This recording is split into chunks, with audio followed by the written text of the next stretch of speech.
चलिए जानते हैं आज की उत्तर प्रदेश की 25 फटाफट बड़ी खबरों को सिर्फ 10 मिनट की।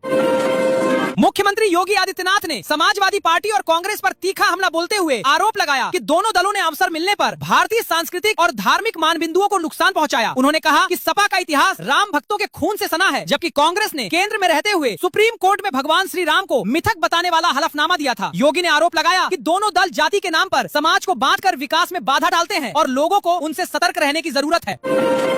बरेली में समाजवादी पार्टी महिला सभा ने भाजपा सरकार के खिलाफ थाली और चम्मच बजाकर अनोखा विरोध प्रदर्शन किया। जिला अध्यक्ष स्मिता यादव के नेतृत्व में बड़ी संख्या में महिला कार्यकर्ता पार्टी कार्यालय से सड़कों पर उतरी। प्रदर्शन के दौरान महंगाई, बेरोजगारी, पेपर लीक, महिलाओं की सुरक्षा और बढ़ते अपराधों जैसे मुद्दों को उठाते हुए सरकार के खिलाफ नारेबाजी की गई। पुलिस की मौजूदगी में प्रदर्शन शांतिपूर्ण ढंग से संपन्न हुआ।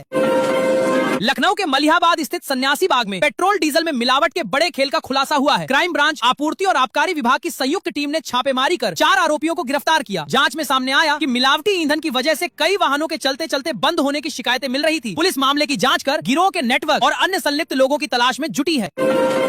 उत्तर प्रदेश सरकार ने बड़े पैमाने पर प्रशासनिक फेरबदल करते हुए 182 पीसीएस अधिकारियों का तबादला कर दिया है। इनमें 100 से अधिक जिलों में तैनात उप जिलाधिकारी यानी एसडीएम भी शामिल है। शासन की ओर से जारी आदेश के तहत सभी अधिकारियों को नई जिम्मेदारियां सौंपी गई हैं। इस व्यापक तबादले को प्रशासनिक व्यवस्था को और प्रभावी बनाने की दिशा में अहम कदम माना जा रहा है। आजमगढ़ में मुख्य न्यायिक मजिस्ट्रेट के आदेश पर पुलिस और प्रशासन ने संयुक्त कार्रवाई करते हुए कुख्यात गैंगस्टर, भूमाफिया और हिस्ट्री शीटर कृष्ण चंद्र राय उर्फ केसी राय की करीब 1 करोड़ रुपए की अचल संपत्ति कुर्क कर ली। ग्राम कोडर अजमतपुर स्थित उसके आलीशान भवन पर न्यायालय के आदेश के तहत दुगदुगी बजवाकर प्रशासन ने कब्जा ले लिया। अधिकारियों ने बताया कि अपराधियों के अवैध साम्राज्य पर कार्रवाई आगे भी जारी रहेगी।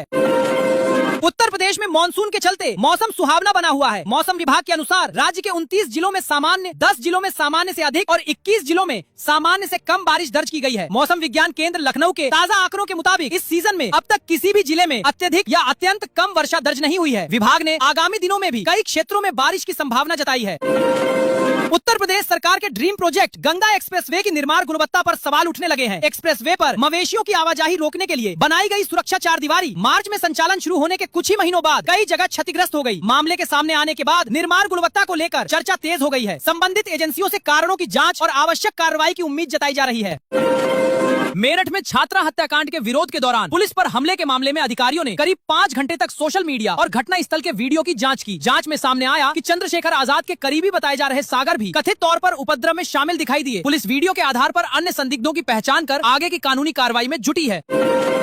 कोतवाली क्षेत्र के अलादातपुर गांव में रविवार रात धान के खेत में पानी लगाते समय 40 वर्षीय किसान शरद यादव की संदिग्ध परिस्थितियों में मौत हो गई। देर रात तक घर न लौटने पर परिजन खेत पहुंचे, जहां वो पानी में औंधे मुंह पड़े मिले। उन्हें तत्काल सामुदायिक स्वास्थ्य केंद्र ले जाया गया, लेकिन चिकित्सकों ने मृत घोषित कर दिया। पुलिस ने शव को पोस्टमार्टम के लिए भेज दिया है और रिपोर्ट आने के बाद ही मौत के वास्तविक कारणों का पता चल सकेगा। बांदा जिले के जसपुरा थाना क्षेत्र में एक युवती ने आरोप लगाया है कि एक युवक ने शादी का झांसा देकर 2 वर्षों तक उसके साथ दुष्कर्म किया और बाद में शादी से इनकार कर दिया। पीड़िता की शिकायत पर पुलिस ने मुख्य आरोपी सहित 3 लोगों के खिलाफ मामला दर्ज किया है। एफआईआर दर्ज होने के बाद सभी आरोपी फरार बताए जा रहे हैं। पुलिस उनकी तलाश में जुटी है और मामले की जाँच जारी है। जालौन जिले के कदौरा कस्बे के सिद्धार्थनगर मोहल्ले में 22 वर्षीय युवक ने रविवार सुबह घर में फंदा लगाकर जान दे दी। घटना के समय परिजन मेला देखने गए थे और वो घर में अकेला था। लौटने पर परिजनों ने उसका शव लटका देखा, जिससे परिवार में कोहराम मच गया। मृतक ट्रैक्टर चालक था और उसकी शादी करीब 3 माह पहले हुई थी। पुलिस ने शव को पोस्टमार्टम के लिए भेजकर मामले की जाँच शुरू कर दी है।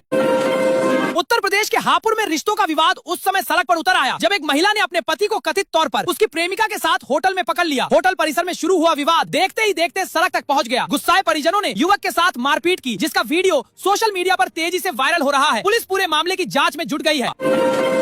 लखनऊ के लोहिया चौराहे पर सिग्नल पर रुकी बाराबंकी के अपर प्रधान न्यायाधीश की कार को तेज रफ्तार थार ने पीछे से टक्कर मार दी। हादसे के बाद मौके पर मौजूद ट्रैफिक सिपाही ने चालक को रोकने की कोशिश की, लेकिन आरोप है कि उसने सिपाही को भी वाहन से कुचलने का प्रयास किया। पुलिस ने मामला दर्ज कर आरोपी की तलाश शुरू कर दी है और घटना की जांच जारी है। वाराणसी में सिगरा पुलिस ने देह व्यापार के बड़े खेल का भंडाफोड़ किया है। मलदैया इलाके में स्थित एक गेस्ट हाउस में छापेमारी करके 5 महिलाओं समेत 9 लोगों को गिरफ्तार किया गया है। बताया जा रहा है कि गिरफ्तार किए गए 4 पुरुषों में से 2 होटल के ही कर्मचारी हैं, जिनमें एक मैनेजर है। पुलिस ने मौके से 2 ग्राहकों को भी पकड़ा है। उत्तर प्रदेश कौशल विकास मिशन 14 जुलाई को प्रदेश के 74 जिलों में राज्य स्तरीय रोजगार मेले आयोजित करेगा। इन मेलों में विभिन्न कंपनियां युवाओं को रोजगार के अवसर प्रदान करेंगी। जीरो पॉवर्टी अभियान के तहत चिन्हित युवाओं और दिव्यांग जनों को विशेष प्राथमिकता दी जाएगी। मिशन का उद्देश्य अधिक से अधिक युवाओं को रोजगार से जोड़ना और कौशल विकास के माध्यम से आत्मनिर्भर बनाना है। श्री राम जन्मभूमि तीर्थ क्षेत्र ट्रस्ट ने मंदिर के मुख्य कार्यकारी अधिकारी यानी सीईओ पद के लिए आवेदन आमंत्रित किए हैं। ये नियुक्ति 3 वर्ष के अनुबंध पर होगी, जिसे कार्य संतोषजनक रहने पर बढ़ाया जा सकता है। आवेदन के लिए आयु सीमा 50 से 70 वर्ष निर्धारित की गई है। अभ्यर्थी को हिंदी और अंग्रेजी का अच्छा ज्ञान होना आवश्यक है। इच्छुक उम्मीदवार 18 जुलाई को शाम 4 बजे तक आवेदन कर सकते हैं। प्रयागराज में पत्नी के मायके चले जाने से नाराज एक युवक पर अपने ससुराल के बाहर कथित तौर पर बम फेंकने का आरोप है। घटना के बाद इलाके में अफरा तफरी मच गई। जानकारी के अनुसार युवक ने 8 वर्ष पहले नजमा बेगम से प्रेम विवाह किया था, लेकिन बाद में पत्नी मायके लौट आई। पुलिस ने मामला दर्ज कर जांच शुरू कर दी है और आरोपियों की तलाश की जा रही है। सोनभद्र के चौपन थाना क्षेत्र स्थित मारकुंडी घाटी से एक दर्दनाक और रहस्यमय मामला सामने आया है। करीब 100 फीट गहरी खाई में नवविवाहित दंपति के शव मिलने से इलाके में सनसनी फैल गई। दोनों 4 दिन पहले दर्शन के लिए घर से निकले थे, लेकिन उसके बाद उनका कोई पता नहीं चला। सूचना मिलने पर पुलिस मौके पर पहुंची और दोनों शवों को खाई से बाहर निकलवाया। बाल कथावाचक अभिनव अरोड़ा से जुड़ी बड़ी खबर सामने आई है। यमुना एक्सप्रेसवे पर सफर के दौरान उनकी कार में अचानक आग लग गई। राहत की बात ये रही कि अभिनव अरोड़ा और उनके परिवार के सभी सदस्य समय रहते वाहन से सुरक्षित बाहर निकल आए, जिससे बड़ा हादसा टल गया। सूचना पर पहुंची पुलिस और दमकल टीम ने आग पर काबू पाया। घटना के कारणों की जांच की जा रही है। आगरा के एक निजी अस्पताल की महिला डॉक्टर ने अस्पताल के मैनेजर पर छेड़छाड़, अश्लील टिप्पणियां करने और सोशल मीडिया के माध्यम से परेशान करने का आरोप लगाया है। डॉक्टर की शिकायत पर साइबर क्राइम थाना पुलिस ने मामला दर्ज कर जांच शुरू कर दी है। पुलिस का कहना है कि सभी आरोपों की निष्पक्ष जांच की जाएगी और जांच में सामने आए तथ्यों के आधार पर आगे की कानूनी कार्रवाई की जाएगी। मिर्जापुर जिले में पत्नी की हत्या के मामले में जेल से सजा काटकर लौटे एक व्यक्ति ने अपने छोटे भाई की पत्नी को पीट पीट कर मौत के घाट उतार दिया। इसके बाद उसने फांसी लगाकर आत्महत्या कर ली। सूचना पर पहुंची लालगंज पुलिस ने शवों को कब्जे में लेकर पोस्टमार्टम के लिए भेज दिया। मेरठ में कांग्रेस के प्रदेश प्रभारी राजेंद्र पाल गौतम के नेतृत्व में ललिता गौतम के परिवार से मिलने जा रहे कांग्रेस के सांसदों, विधायकों और अन्य पदाधिकारियों के प्रतिनिधि मंडल को पुलिस ने काशी टोल प्लाजा पर रोक दिया। इस दौरान पुलिस और कांग्रेस नेताओं के बीच काफी देर तक नोकझोंक और हंगामा हुआ। प्रशासन ने कानून व्यवस्था का हवाला देते हुए प्रतिनिधि मंडल को आगे जाने की अनुमति नहीं दी। कांग्रेस नेताओं ने इस कार्रवाई का कड़ा विरोध जताया। उत्तर प्रदेश के कन्नौज में रविवार तड़के 4 बजे एक ट्रक पुल की रेलिंग तोड़ते हुए 20 फीट नीचे गंगा नदी में जा गिरा। ट्रक में सवार ड्राइवर, क्लीनर और व्यापारी डूबने लगे। देखते ही देखते मैदे की बोरियों से भरा ट्रक पानी में समा गया। हादसे के बाद स्थानीय लोग दौड़कर मौके पर पहुंचे और फिर पुलिस तथा गोताखोरों को बुलाया गया।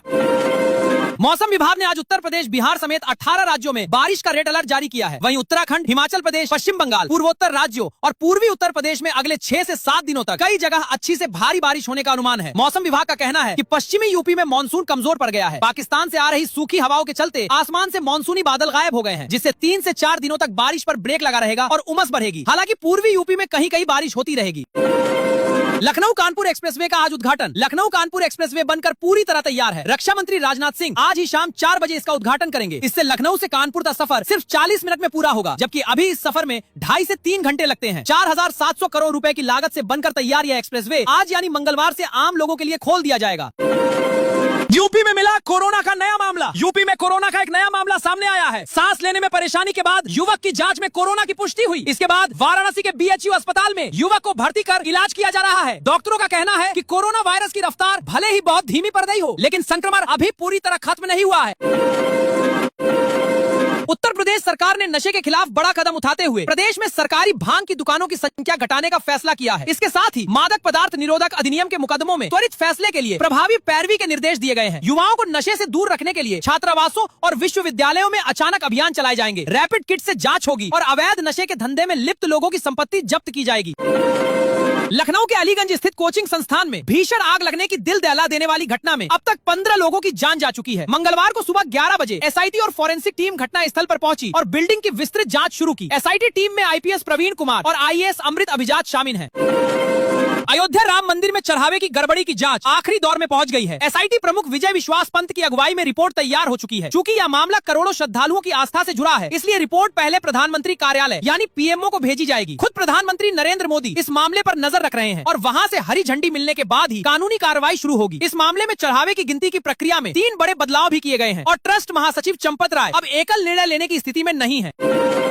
वाराणसी में पब्लिक ट्रांसपोर्ट के लिए बना रोपवे इस सावन में श्रद्धालुओं के लिए खुल सकता है। वाराणसी विकास प्राधिकरण ने मंगलवार को किराया सूची जारी की है। वाराणसी कैंट, विद्यापीठ, रथ यात्रा और गोदौलिया चौक स्टेशनों के बीच न्यूनतम किराया 10 रुपए और अधिकतम किराया 50 रुपए तय किया गया है। वाराणसी कैंट से गोदौलिया चौक तक की पूरी यात्रा मात्र 50 रुपए में होगी, जबकि विद्यापीठ से रथ यात्रा तक केवल 10 रुपए देने होंगे।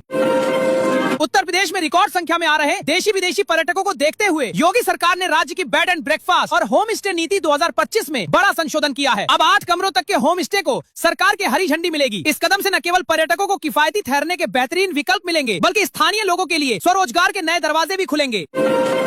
लखनऊ अग्निकांड के बाद मुख्यमंत्री योगी आदित्यनाथ पूरी तरह एक्शन मोड में आ गए हैं। किंग जॉर्ज मेडिकल कॉलेज से लौटने के बाद उन्होंने 5 कालिदास मार्ग स्थित अपने सरकारी आवास पर हाई लेवल बैठक बुलाई, जिसमें तमाम वरिष्ठ अधिकारी मौजूद रहे। मुख्यमंत्री ने हादसे के दोषियों पर सख्त कार्रवाई के निर्देश दिए और बैठक के तत्काल बाद 4 अधिकारियों को निलंबित कर दिया गया। इसके साथ ही मृतकों के परिजनों को 5-5 लाख रुपए मुआवजा देने और घायलों के लिए विशेष चिकित्सा सुविधा का ऐलान भी किया गया। मुरादाबाद के सिविल लाइंस क्षेत्र में जिला अस्पताल के पास बनोबाग इलाके में नगर निगम की प्रवर्तन टीम ने फुटपाथ पर हो रही अवैध पार्किंग के खिलाफ सख्त अभियान चलाया। टीम ने 2 पहिया और 4 पहिया वाहनों को हटवाया और वाहन मालिकों को भविष्य में ऐसा न करने की कड़ी चेतावनी दी। लखनऊ कोचिंग अग्निकांड के बाद पूरे प्रदेश में प्रशासन हरकत में आ गया है। कानपुर देहात में जिलाधिकारी के निर्देश पर एसडीएम, डिप्टी एसपी, अग्निशमन विभाग और शिक्षा विभाग के अधिकारियों की एक विशेष टीम गठित की गई है। यह टीम जिले के विभिन्न क्षेत्रों में फायर सुरक्षा, भवन की स्थिति, आपातकालीन निकास और अन्य जरूरी मानकों की जाँच कर रही है। अब तक 8 कोचिंग संस्थान सीज किए जा चुके हैं। उन्नाव में ज्येष्ठ माह के 8वें बड़े मंगल पर पूरा जनपद भक्तिमय हो उठा। शहर से लेकर शुक्लागंज तक के हनुमान मंदिरों में सुबह से ही श्रद्धालुओं की भारी भीड़ उमड़ पड़ी। मंदिरों में विशेष पूजा अर्चना, सुंदरकांड पाठ और हनुमान चालीसा का पाठ हुआ। जगह जगह भंडारों का आयोजन किया गया और वातावरण पूरी तरह भक्तिमय बना रहा। प्रधानमंत्री नरेंद्र मोदी जुलाई के अंतिम सप्ताह में अलीगढ़ का दौरा कर सकते हैं। इस प्रस्तावित दौरे में वे राजा महेंद्र प्रताप सिंह राज्य विश्वविद्यालय के नए परिसर का लोकार्पण करेंगे। इसी सिलसिले में मुख्यमंत्री योगी आदित्यनाथ सोमवार को अलीगढ़ पहुंचे और तैयारियों की समीक्षा की।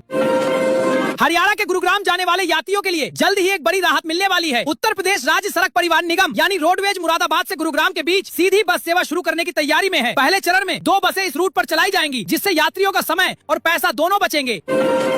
सिद्धार्थनगर में प्रधानमंत्री स्ट्रीट वेंडर्स आत्मनिर्भर निधि यानी पीएम स्वनिधि योजना को अधिक से अधिक फुटपाथ विक्रेताओं तक पहुंचाने के लिए 1 जून से 30 जून तक विशेष अभियान चलाया जा रहा है। इस अभियान का उद्देश्य विक्रेताओं को ऑनलाइन माध्यम से डिजिटल रूप से सशक्त बनाना और विभिन्न कल्याणकारी योजनाओं का लाभ दिलाना है।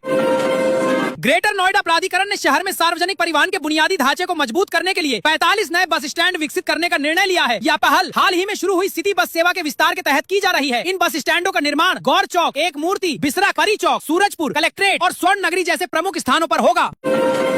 बुलंदशहर में यातायात की समस्या से निजात दिलाने के लिए प्रस्तावित 3.25 किलोमीटर लंबे झरगवा बाईपास को शासन की मंजूरी मिल गई है। करीब 92 करोड़ रुपए की लागत वाली इस परियोजना पर लोक निर्माण विभाग ने काम की तैयारियां तेज कर दी है। बाईपास बनने से भारी वाहनों को शहर के भीतर से गुजरने की जरूरत नहीं पड़ेगी और ट्रैफिक जाम की समस्या भी कम होगी।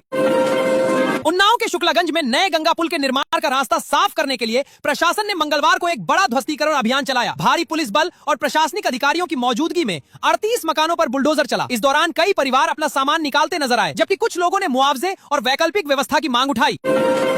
चंदौली पुलिस ने जेठ बलपुर तिराहे के पास राष्ट्रीय राजमार्ग पर जांच के दौरान एक महिंद्रा पिकअप वाहन से 618 लीटर अवैध अंग्रेजी शराब और बियर बरामद की है। धान की भूसी के नीचे छिपाकर रखे गए इस माल को बिहार ले जाने की फिराक में थे 2 तस्कर, जिन्हें सैयद राजा थाना पुलिस ने मौके पर ही दबोच लिया। लखनऊ में हुए अग्निकांड के बाद मुख्यमंत्री योगी आदित्यनाथ का 23 जून का आगरा दौरा निरस्त कर दिया गया है। इसके साथ ही अन्य मंत्रियों के कार्यक्रम भी रद्द कर दिए गए हैं और विकास कार्यों तथा कानून व्यवस्था की समीक्षा बैठक भी